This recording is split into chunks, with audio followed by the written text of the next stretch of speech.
sometimes you got to hire somebody who's an expert in the field, right, to run a service business. Okay. I mean, I'm not an expert. I never pretend to be an expert in the service field. You know. Now that you say it out loud, it does make sense that you would hire an expert to manage these sorts of things. It's one of those things that's like on the tip of your tongue, you know, the tip of the brain, the tip of your tongue's brain. And I just didn't, I should have done it, you know. I thought I was a god. I thought I could run everything, but man, I'm telling you, Mike, I'm in some deep shit over here, dude. I feel for you, Tom. I have to be honest, I saw this coming. The second you reemerged in the Javatrix and I saw the content of the businesses you had been opening, gambling, strippers, bottomless dancing. Not to mention, I mean, the Wendy's is still, where's that thing at? It's still going. Looks like, yeah, the Wendy's is still kicking. So People don't really care about obesity here in the Javatrix. You're all just numbers anyway. I'm one of the only things with a sort of a corporeal form. Right. It's just kind of, it's not really an issue, but I got everybody after me now, man. They feel like I've been running my numbers wrong for years and years. Well, it's just us, okay? We're not live yet. It's just you and I talking here. The students and the public can't see this. So, I mean, like, be honest with me. Where do you see this going? Like, are you going to see this through to the end? Because, you know, this kind of stuff doesn't end well. I don't know, man. I mean, seemed like every law enforcement agency they got up in here after me. I got the Javatrix Revenue Service, JRS. I got the JIA. I got the FBJ. I got Net Nanny on my ass. I got Norton of the Sidmatech. Hold on. He's up my ass. You have Net Nanny. You're on Net Nanny's radar? Net Nanny's all over my shit, dude. I tried to get... You remember your friend Chibi, who you served with? Oh, of course. Chibi was my greatest and the most loyal compatriot there in the Javatrix.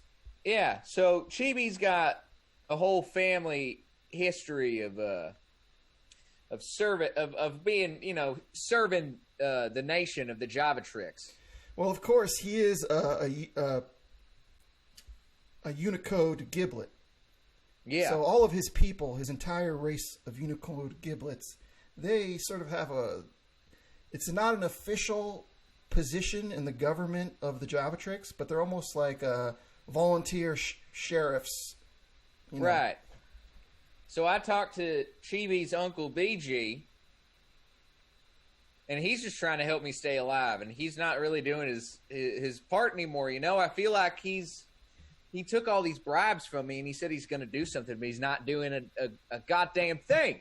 Is he okay? When I was in there talking to Chibi, he would often tell me about his Uncle BG and about how he suffers from code rot. And he wasn't doing too well. Code rot.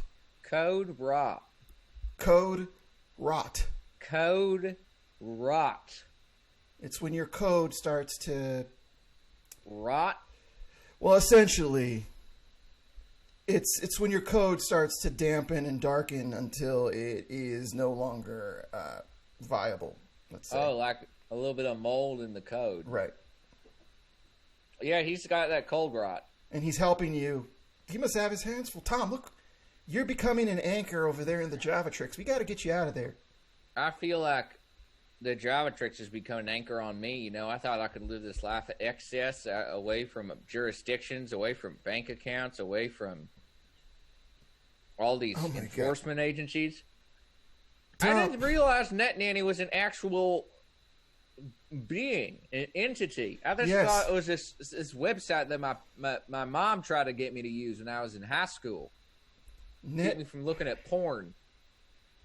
That's just one of Net Nanny's many skills, is to keep kids away from adult websites. But well, now it turns out I am an adult website.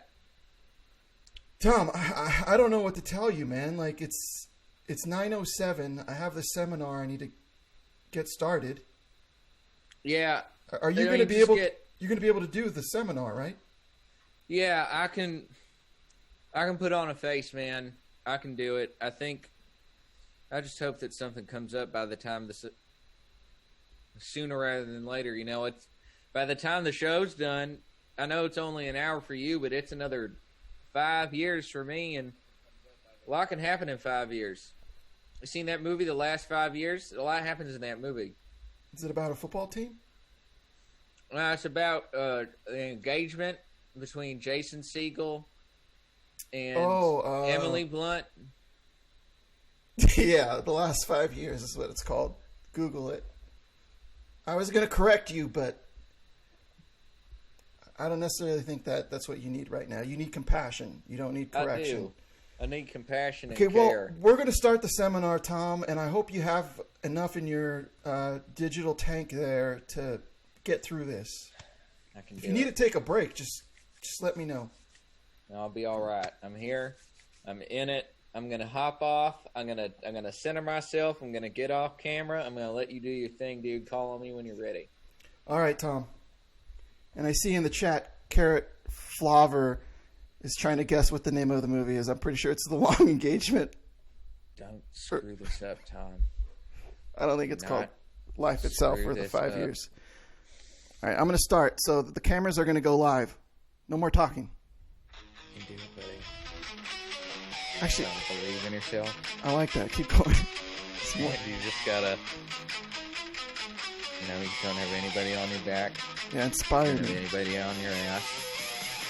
You're better than all these fucking lines of code. Ladies and gentlemen and people, welcome to Power Selling 101 with Michael DeWitt. I am the titular Michael DeWitt. I am so proud that you've decided to take your first step to the rest of your dreams by joining us here on the seminar tonight. As always, you can see here, I am joined by my loyal and trusty I almost promoted you to... Hold on, let me slow down. My teacher's assistant, Tom Parrott. How are you, Tom? I'm good. Keep me in my place, Michael. Well, one day you're going to earn the label of co-instructor, and I want it to be more of a production and more special than me accidentally saying it live. One day, what I hope one day I always did is that one day you move along to doing 201, and the Learning Annex in San Antonio asks me to do a full-time 101. Right. I'll just say that... I'm just going to tell you, Tom, I'm going to be honest with you. The pecking order at the San Antonio Learning Annex is a lot like, let's say, an independent comedy theater in a big city. The most important person has to teach the tallest class in the curriculum. And right now we're still at 101. And I'm holding that position. And I'd like you to focus more on what you can do to improve as a teacher's assistant than to focus on the future and teaching any levels. Okay, I get it. Is that what happened to your old assistant, Harold? He didn't seem like he was part of the team. Harold was never on the right team. Yes, There's no Harold team player in the Learning Annex. I had placed Harold on a junior sailing team, and I had high hopes for him. However, whenever the team would go on the seminar stage to instruct about sailing online, Harold took it upon himself to hog the seminar. He wouldn't listen to his fellows. It's so hard to keep this, it's so hard to keep all the specifics the same, but change them into learning seminar specifics. It's all right. At least the people who run the Learning Annex didn't cheat a lot of people out of their money and then collapse. Let's get into our guests for the day. Thank you.